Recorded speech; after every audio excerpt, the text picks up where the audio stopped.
Well, it's that time of year again, and kids are heading back to school. And whether they're going to a physical school location or they're going to be learning at home with parents, we've been receiving all sorts of questions over email and social media asking which are the best Chromebooks to buy for students heading back to school. And so we'd like to offer up 3 great suggestions on 3 great Chromebooks that are built well and do the job really well and are affordable on a daily basis, but also offer up 3 tips in the event that you can't find those Chromebooks and you need to make a purchasing decision on your own.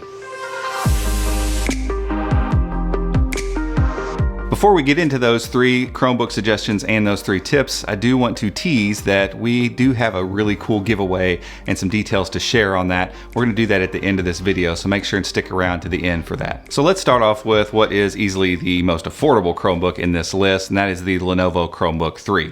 We do have a full review of that up on the YouTube channel. We've got some coverage on it over at chromeunbox.com, so you can check those things out, and we'll link all the stuff in the description. But this is a Chromebook that is solid. It's well built and it functions pretty well. It's got the latest Intel small core processor in it, so the N4000 processor is in there, and it does most jobs pretty well. It doesn't have the greatest screen in the world, and it's all plastic, but it's $169 like all the time, so you don't have to worry about finding it on sale or looking for a deal or hunting everywhere. It's a sub $200 Chromebook that's going to get the job done, and we think it's a great device for students. Second up, we have a Chromebook that I mentioned that we actually haven't had our hands on just yet, but based on another Chromebook that's very similar to it, we think it's going to be a pretty solid device. And at like $220 to $250, this one ranges. I mean, $250 is its MSRP, but it's constantly been on sale for $220.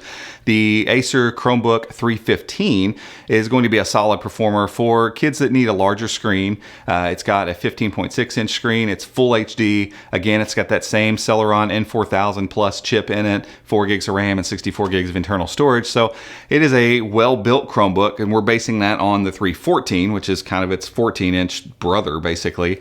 It's going to be put together pretty well. Acer makes good, affordable Chromebooks, and we think, again, this is going to be a larger screen option, again, sub $300 for all students. And finally, as our third option, we have what is kind of our go-to Chromebook in this price range. So anytime someone looks for something under $300, the easy response is always, well, have you looked at the Lenovo Chromebook Duet?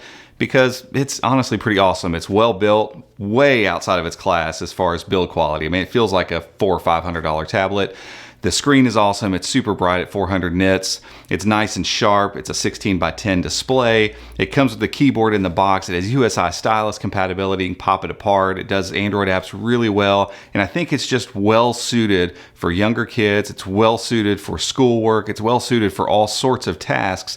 And we think it's a great Chromebook that starts MSRP at $299 and only goes down from there. So if you're looking for an affordable Chromebook that gives you the most bang for the buck, it's got to be the Lenovo Chromebook Duet. Now, those 3 Chromebooks are great, and those are easily ones that we suggest to a lot of people on a regular basis. And if you can find those, go get those. You're going to be happy with them, and they're going to serve their purpose. But what if you run into a situation where those Chromebooks aren't available anymore? They're sold out, or inventory levels get low again, and prices skyrocket? How do you make a decision on what to buy at that point? Well, we want to offer up 3 tips now for you to actually look at spec sheets and kind of look and see exactly what it is you should buy and what you should spend your money on. Tip number 1, pay attention to the processor. Unfortunately, there are resellers out there, and they're on Amazon too, that will label older processors, older Chromebooks as new and made for 2020 and all this kind of stuff. You need to know what you're looking at. So dive down into the spec sheet, look for the processor. Most of these entry-level Chromebooks are going to come with an Intel Celeron processor. That's fine, but all Intel Celerons aren't the same. What you want to look for is N4000 or N4020. If it has a 3 in there, if it's a 3450 or a 3050 or something like that, trust me, you don't want that unless they're giving it to you for like less than $100. But if you're talking this $150 to $250 range, you need to be looking for an N4000 or an N4020 chip. That's going to give you a much better performance for your dollar. Tip number 2, you need to look at RAM and internal storage. Most of these entry-level Chromebooks are going to come with 4 gigs of RAM, so you're probably okay there.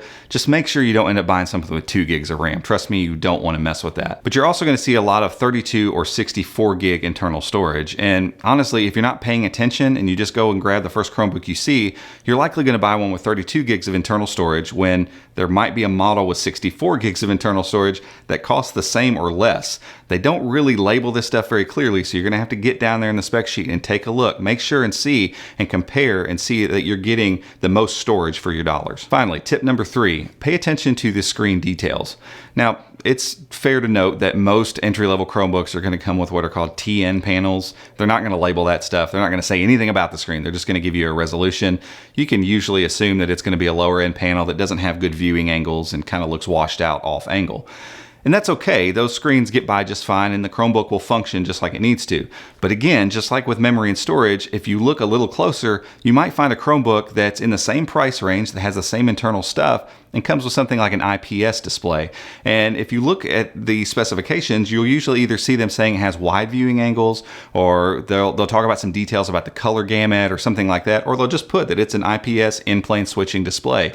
And again, if you're looking for a Chromebook that's giving you the most for your money, if you can find one that has an IPS display on it or has a touch panel on it versus one that doesn't, or it has a higher resolution versus one that has a lower resolution, it's worth your money to go ahead and invest in the one that has the better screen on it. So that's it. 3 Chromebook suggestions, 3 quick tips in the event that you can't find those Chromebooks, and hopefully this video has helped you out and will help you out in the coming weeks as your kids get ready to head back to school.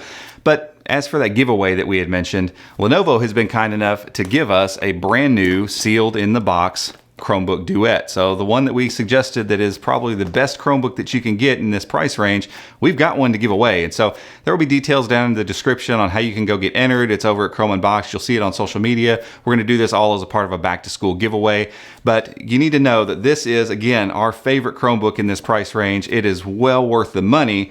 But obviously, if you can get one for free, you need to jump in on that and get entered to win this thing because it is an awesome entry-level Chromebook and your kids will absolutely love it. But guys, that's it for this one. If you like this video, give it a thumbs up. Go down there and hit subscribe. Make sure and hit the notification bell as well if you'd like to be alerted for future videos just like this one. And don't forget to hit that join button too if you'd like to see all the cool stuff our members get, like behind-the-scenes footage and custom emoji. Till next time, we'll see you.